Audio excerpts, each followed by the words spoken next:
It began like any other neighborhood squabble, the kind you expect in a community run by a homeowners association. The lawns were trimmed, the driveways spotless, and every house stood in the same cookie-cutter perfection demanded by the HOA board. But in this neighborhood, perfection wasn't just encouraged, it was enforced. And no one enforced it harder than Karen, the president of the HOA. Karen prided herself on being the guardian of the community. She roamed the sidewalks with a clipboard, ready to document the smallest violation. A trash can left out too long, a lawn ornament that wasn't approved, even a car parked slightly at the wrong angle. Nothing escaped her hawk-like gaze. For her, the HOA wasn't just about maintaining property values. It was about control.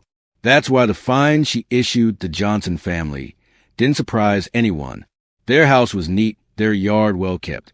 But Karen had found something, a harmless American flag bunting hanging from the porch that she claimed violated community decor guidelines.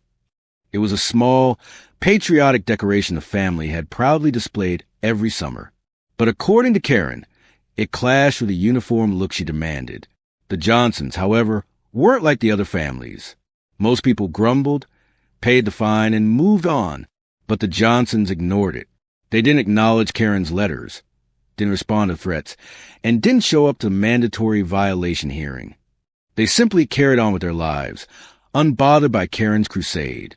At first, Karen thought they were just being stubborn. But as the weeks passed and the fine grew larger, her frustration boiled into obsession.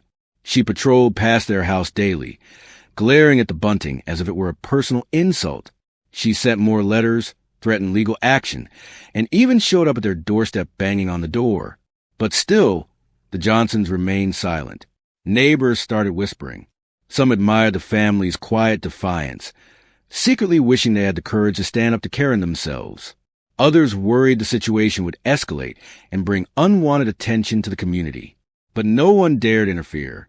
Karen had a reputation for making life miserable for anyone who challenged her.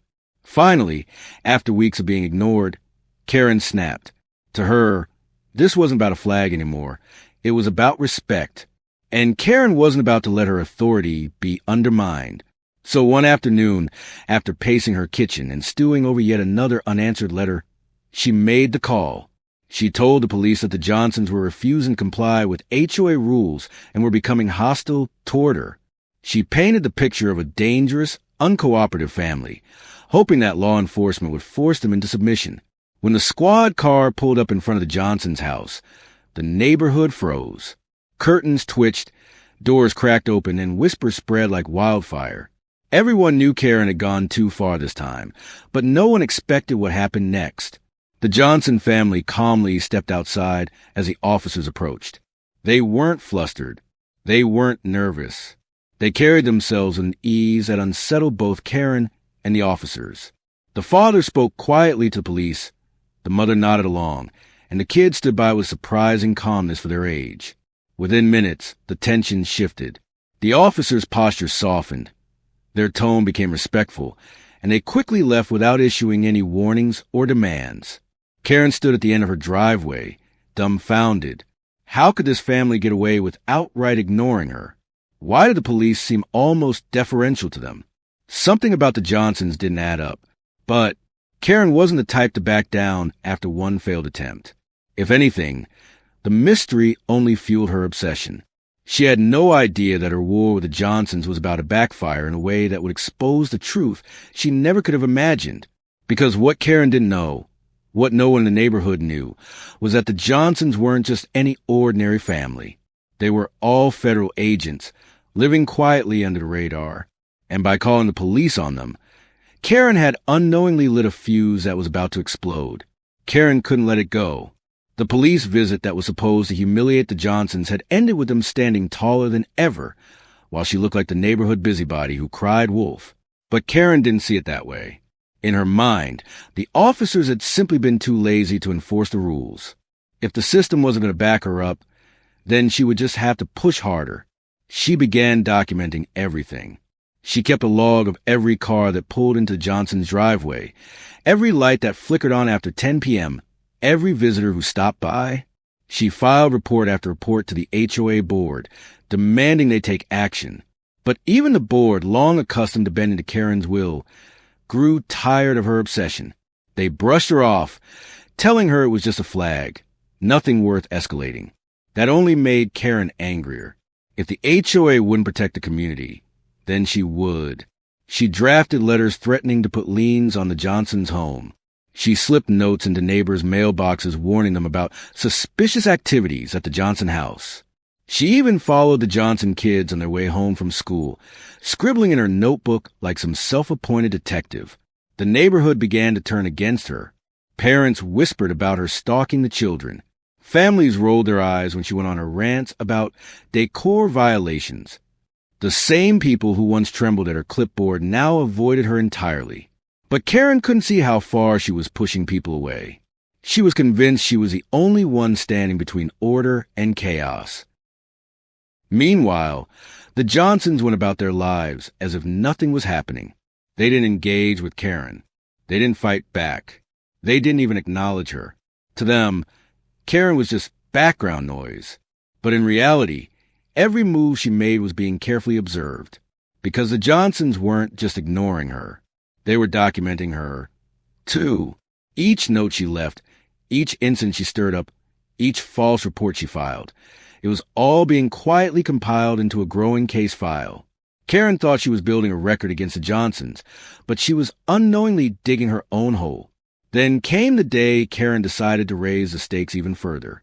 She called the police again, but this time she made a far more serious claim. She said the Johnsons were stockpiling weapons in their garage, implying they were a danger to the neighborhood. To Karen, it was just another escalation in her war for control. To the authorities, it was a major allegation that couldn't be ignored. When the police returned, they didn't come casually this time. They arrived with multiple units, lights flashing, ready for what they thought might be a dangerous encounter. The neighborhood buzzed with tension as everyone watched from their windows. What had started as a fight over a flag had now spiraled into something that looked like a criminal investigation. But once again, the Johnsons didn't flinch. The father stepped outside with a badge clipped to his belt, an unmistakable federal badge. The officers froze, then quickly lowered their tone. This wasn't just a routine call anymore. They were standing in front of people with far more authority than they had. Neighbors watched as the police, who only minutes before had arrived prepared for a confrontation, suddenly became quiet and deferential. Karen, standing smugly at the edge of her yard, expected to see the Johnsons taken away in handcuffs. Instead, she watched the officers nod respectfully before leaving as quickly as they had come. Whispers rippled through the neighborhood. Some swore they saw a flash of a badge. Others claimed the Johnsons worked for the government. Karen's mind raced. None of it made sense. Who were these people really?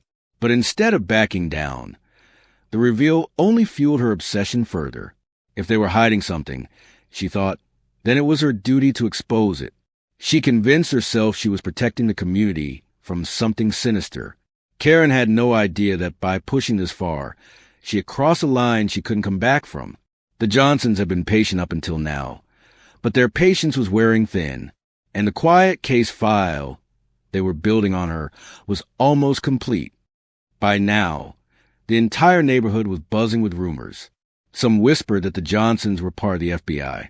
Others speculated about the CIA, Homeland Security, or even witness protection. No one knew the truth, but one thing was certain. Karen had gone too far.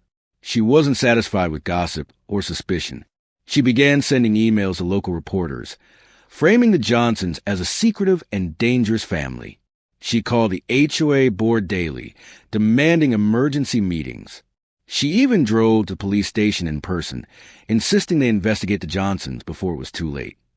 But while Karen spun her web of accusations, the Johnsons were quietly preparing their response. For weeks, they had tolerated her harassment, compiling every false report, every threatening letter, every instance of stalking. What Karen thought was her case against them was in reality evidence against her.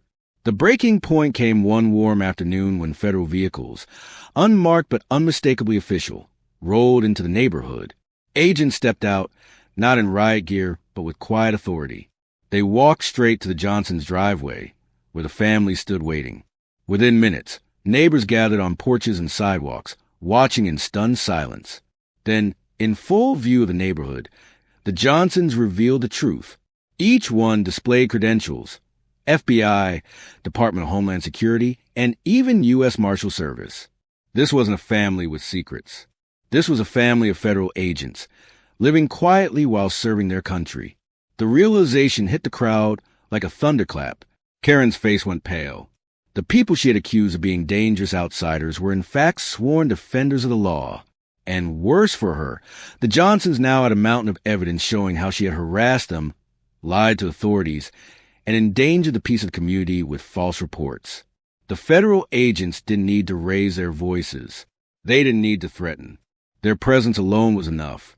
Karen tried to stammer out excuses, claiming she had only been doing her duty as HOA president, but her words fell flat. Neighbors who once tiptoed around her now glared with open contempt. Within weeks, the fallout was complete. Karen was removed as HOA president in a unanimous vote. She faced fines of her own for filing false police reports. Her reputation, once fearsome, collapsed entirely. The clipboard she carried like a weapon became a symbol of ridicule. The very control she had obsessed over slipped permanently out of her grasp. The Johnsons, on the other hand, remained steady and composed. They didn't brag. They didn't gloat. They simply returned to their lives, their flag bunting still hanging proudly on the porch. For the first time in years, the neighborhood felt free of Karen's grip. The story became a lesson that spread far beyond the cul-de-sac. People realized that unchecked power, even in something as small as an HOA, could lead to chaos if left in the wrong hands. And they realized that sometimes the quietest neighbors are the ones carrying the greatest authority of all. Karen had wanted respect, but in the end, all she earned was isolation. The Johnsons had wanted peace. And in the end, that's exactly what they restored.